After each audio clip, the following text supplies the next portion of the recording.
Sim, a única pergunta que fica na cabeça da gente é: como chegamos a esse ponto? Se você olha para a direita, tem Lula. Se você olha para a esquerda, tem Alexandre de Moraes. Se você olha para frente, tem a Janja. Basicamente, a gente se sente completamente impotente perante a tudo que está acontecendo. E vamos lá. Você não precisa gostar do Bolsonaro, você não precisa ter feito campanha para ele, ser bolsonarista, nada disso. Mas o que eu vou dizer agora não é para quem concorda com ele, mas para você que talvez não está entendendo o que está acontecendo. Afinal de contas, o que tem a ver Bolsonaro Moraes com a sua vida?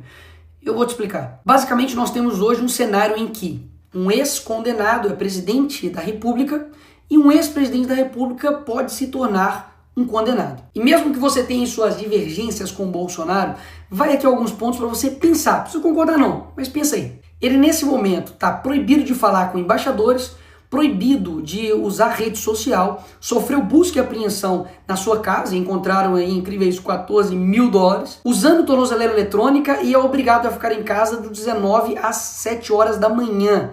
E está proibido de falar com o próprio filho, Eduardo. Aí vem os meus pontos. Alguém que roubou o INSS, que foram bilhões, está usando tornozeleira eletrônica? Você já viu algum traficante, estuprador, alguém aí que roubou bilhões nas estatais, ficando impossibilitado de conversar com o seu próprio filho? Ou seja, o script é o mesmo. E quando você entender que nós não estamos em uma democracia, você vai entender o porquê o que estão fazendo com o Bolsonaro afeta também a sua vida. Porque afinal de contas, se eles estão fazendo isso com o ex-presidente da República, o cara basicamente mais popular do Brasil, o que eles não vão fazer com você? Que é digamos, um mero cidadão. Pastor, um estudante, uma pessoa que tem opiniões na rede social, você que é jornalista, empresário, e aí? O que vai acontecer com você? Vamos colocar mais uma vez aqui os pingos nos is. Bolsonaro, como alguns eu ouvi falar aí da esquerda, não está sendo condenado pelo que ele fez na pandemia. Não. Ele não está sendo condenado por corrupção. Não. Ele literalmente está sendo condenado por uma tentativa de golpe. Ele é a pessoa que está despontando nas pesquisas eleitorais como primeiro lugar contra o Lula. Ou seja, será mesmo que eles estão preocupados com a democracia? Pausa. O Lula que recebe ditador aqui no Brasil, como Nicolás Maduro? Ou será que eles estão preocupados em tirar a oposição para poder vencer as eleições? Hein? O que você acha? Isso literalmente aconteceu na Venezuela e através do STF. Ou seja, a Suprema Corte de lá faz exatamente o que a Suprema Corte daqui está fazendo, especificamente na figura do Alexandre de Moraes. Me parece que no Brasil não tem mais nada mais importante para poder se combater, sei lá, tipo crime organizado. Afinal de contas, Comando Vermelho, PCC e todos os outros que estão aí, estão literalmente destruindo a vida de pessoas, matando, roubando, sequestrando. Mas a preocupação principal da nossa Suprema Corte, nossa Polícia Federal, pelo visto, é uma pessoa que, enfim, tentou dar um golpe lá dos Estados Unidos, em EAD, virtual. Ainda fizeram uma manchete como se $14 mil na casa desse fosse uma coisa, assim, absurda. Ai, bicho, eu sou crente, eu não posso xingar. Mas a vontade que dá de falar, velho, vai pra... Porque nós tivemos agora, na história recente do Brasil, corruptos com malas e malas e malas de dinheiro na casa. E o que aconteceu com esses caras? É isso mesmo, nada. Pessoas que foram condenadas por 400 anos, como o Sérgio Cabral, tá agora sendo influenciador no Rio de Janeiro, gravando um videozinho. Então, peraí, você não precisa gostar do Bolsonaro, não. Mas, pô, falar comigo que o que tá sendo aí possível de condenação dele, 43 anos de cadeia, é algo razoável? Fazer isso daqui com uma pessoa só porque aí tem vários indícios, possibilidades de golpe, que, convenhamos aqui, teve uma arma apreendida. As pessoas que estavam lá, sei lá, a faixa etária era de 50 a mais. É óbvio que é errado, já deixei claro várias vezes aqui, errado quebrar, errado depedrar, e as pessoas têm que pagar por isso.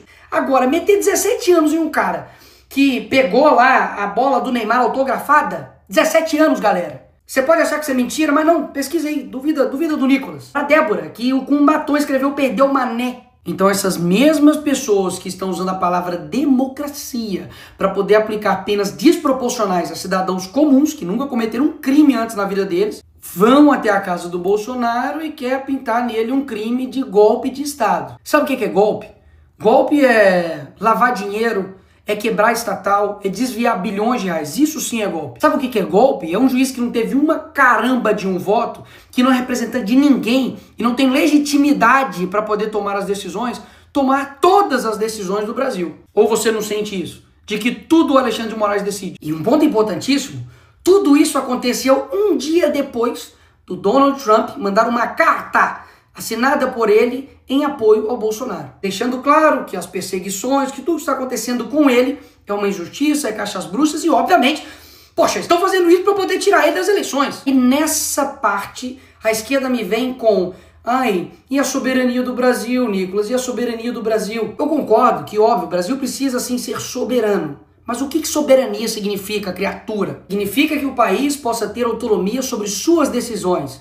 E até aí tudo bem. O Brasil está dando um exemplo de como não ser diplomático, né? Porque não sei se você sabe, mas os Estados Unidos não é uma economia que você pode falar: ah, quer saber, não quero ver você. Que antes da campanha o Lula falava que com uma cerveja e uma conversa de bar resolveria uma guerra. E agora não está conseguindo resolver uma questão de tarifa. Só para lembrar aí.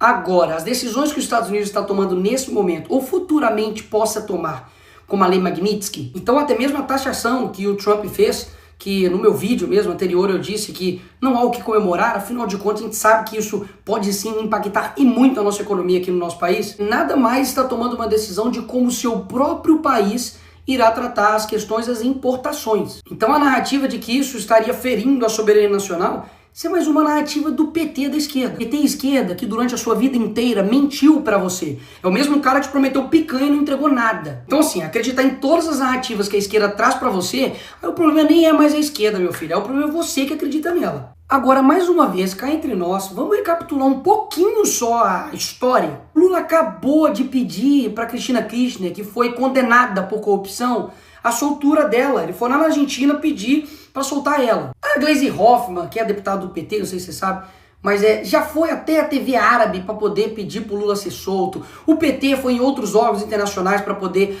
falar para o Lula ser solto, contra o impeachment da Dilma, enfim. Fizeram isso milhares de vezes. E aí no caso deles é ajuda. Não, nós estamos aqui ajudando. Aí quando é o Eduardo, aí não. Aí é ataque à soberania nacional, é crime. Peraí. Eles não fizeram isso a vida inteira. E tem tipo de coisa que você tem que ir ver. Coloca aí no Google assim, ó, Foro de São Paulo. Vai ver que desde 1990 os caras estão influenciando externamente todos os países da América Latina e principalmente o nosso país. E uma perguntinha aqui gostosa aí pra você que é de esquerda ou canhotinha. Qual seria a sua reação se o Donald Trump, nesse exato momento agora, mandasse um avião aqui pro Brasil para poder buscar e resgatar Jair Bolsonaro? Fala pra mim a verdade, qual seria a sua reação? Ataque à soberania, pipipipopopó e não sei o que, não é? Mas foi exatamente isso que o Lula fez com a ex-primeira-dama do Peru, que foi condenada por corrupção. Usou o seu dinheiro de pagador de impostos, usou o avião das Forças Armadas Brasileiras para poder ir lá e resgatar ela. Opa, peraí! O Lula não tá ferindo a soberania, não? Ou seja, todo o script é o mesmo. Eles fazem a coisa errada, destroem o país, colocam a culpa no outro e depois criam um caos e depois se apresentam como uma solução. Mas e aí, Nicolas, o que nós vamos fazer? Aqui você chega na parte final, mas não menos importante do vídeo. Não, nós não estamos vivendo em uma democracia. Então, vamos partir daí. Em uma democracia normal, o Senado iria colocar freios e contrapesos com o STF. O STF seria uma corte não política, mas uma corte que iria zelar pela nossa Constituição. E o Congresso iria elaborar suas leis, ver o que é melhor para o país e, enfim, também poder fazer emendas à Constituição para poder também frear os poderes dos outros demais poderes. Mas não é esse Brasil que a gente vive. Então esperar de mim ou dos outros deputados que a gente faça algo dentro da regra do jogo que irá mudar um jogo que eles não seguem a regra do jogo, é loucura imaginar essa forma. E eu tenho um exemplo aqui perfeito para poder te dar. No caso, por exemplo, do IOF, que houve um aumento de imposto pelo PT, claro, e Haddad, o Congresso viu isso e falou, vamos derrubar. E nós derrubamos. O que o Lula fez? Foi lá e derrubou a nossa decisão. O que nós fizemos? Fomos lá e derrubamos a decisão dele. O que o PT fez? Levou pro STF. Chegou no STF, o Moraes decidiu o quê? IOF, tá tudo bem, vai rolar. Ou seja, é como se eu fosse um jogador, fui lá no jogo, fiz 3 gols. Finaliza o jogo, nós ganhamos a partida, e aí o juiz fala, não. Os seus 3 gols não valeu, Nicolas. Na verdade, quando você faz um gol, o gol vai pro outro time. Então, vitória do time contrário. O jogador tem culpa nisso? Ele tem culpa de que um juiz está extrapolando por completo a sua competência? Não é falta de competência, de vontade, nem de garra, nem de luta de nenhum dos jogadores. Basicamente porque nós temos um juiz que tem superpoderes. Rui Barbosa poderia ressuscitar e defender que seja Bolsonaro ou a direita ou o Congresso ou o Parlamento, que não resolveria. Então é isso, Nicolas. Nós temos uma ditadura e lascou. Não. Mas tem uma coisa valiosa que eu aprendi com o Olavo, que é o seguinte: quando a sua ânsia de agir é maior do que a sua ânsia de entender, a sua ação sempre vai ser incompreensível. Toda tirania, ela vai dobrando a aposta. E eu confesso que eu estou extremamente preocupado com o nosso país. Basicamente, ou vai surgir um novo Brasil, ou a gente vai virar de fato Coreia do Norte. O que nós podemos fazer para poder mudar essa situação? O primeiro passo de fato é você entender. Entender de que existe uma pessoa, basicamente, que chama-se Alexandre de Moraes, que está desbalanceando a nossa democracia. Então, Nicolas, o que você sugere? Eu confesso que muitas das vezes eu não sei. Mas uma coisa eu sei: que desistir, parar de lutar, parar de falar, parar de gravar vídeo, parar de comunicar com vocês,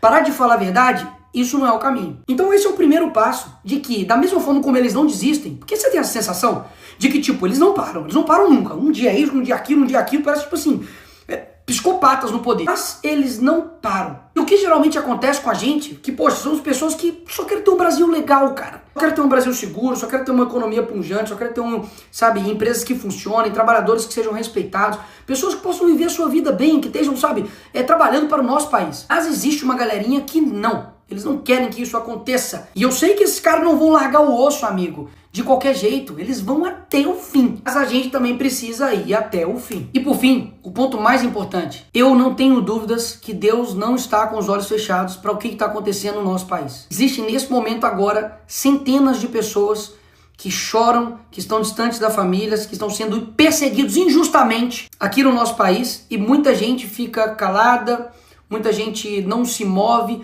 usa isso como um jogo político para poder, enfim, lutar pelos seus interesses. Mas eu não tenho dúvidas que podem ter juízes com muito poder, mas eles não têm todo o poder. Então eu te chamo agora não somente para poder tomar ação naquilo que de fato seja necessário. Seja, por exemplo, ir para a rua, seja, por exemplo, compartilhar um vídeo, seja, por exemplo, fazer a política no seu dia a dia, alcançar pessoas que nós não alcançamos, mas principalmente para que você tome uma decisão individual de você de fato se tornar uma pessoa mais próxima de Deus, para você ter um caráter mais parecido com Jesus e dessa forma você mudar o seu país. Porque tudo que eles mais odeiam é um país que se aproxima de Deus, de verdade, não somente de fala, mas de verdade. E muitas das vezes, quando a gente vê tudo isso acontecendo, a última coisa que a gente faz é orar. A gente reclama, xinga, enfim, faz vídeo, faz um monte de coisa, mas a última coisa que a gente faz é apresentar isso para quem realmente está no comando de tudo. E eu quero lembrar vocês de que os hebreus ficaram 400 anos escravizados no Egito. Deus levanta Moisés, ele enfrenta Faraó, vem praga, o povo sofre,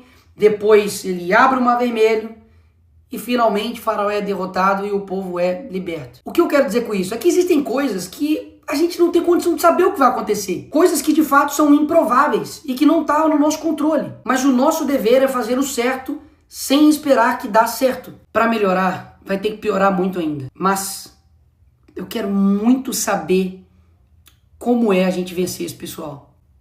Você não tá com essa vontade também, não? Mas isso não depende de uma pessoa, de uma instituição, de um grupo somente, mas depende de todo mundo. Quando eu falo de todo mundo, é você que, enfim, tá aí, talvez vendo esse vídeo deitado na cama, ou tá vendo no ônibus, tá vendo no avião, enfim, não te conheço. Mas você é importante pra caramba nesse processo. Porque caso contrário, a gente realmente não vai conseguir. Porque pode ter certeza que um país que não sonha, ele não consegue atingir nada. Uma pessoa que para de sonhar, esquece, ela tá morta. Ter certeza que tem muita gente nesse país que tá com o coração verde e amarelo, louco para poder mudar as coisas. E essa hora vai chegar. Essa hora vai chegar. O sonho de um novo Brasil ainda tá vivo em mim. E eu não tenho dúvidas também que tá vivo em você. E pode ter certeza. O que tiver ao meu alcance, a gente vai estar fazendo. A minha voz é a sua. Enfim, não desista daí, que eu não também desisto daqui.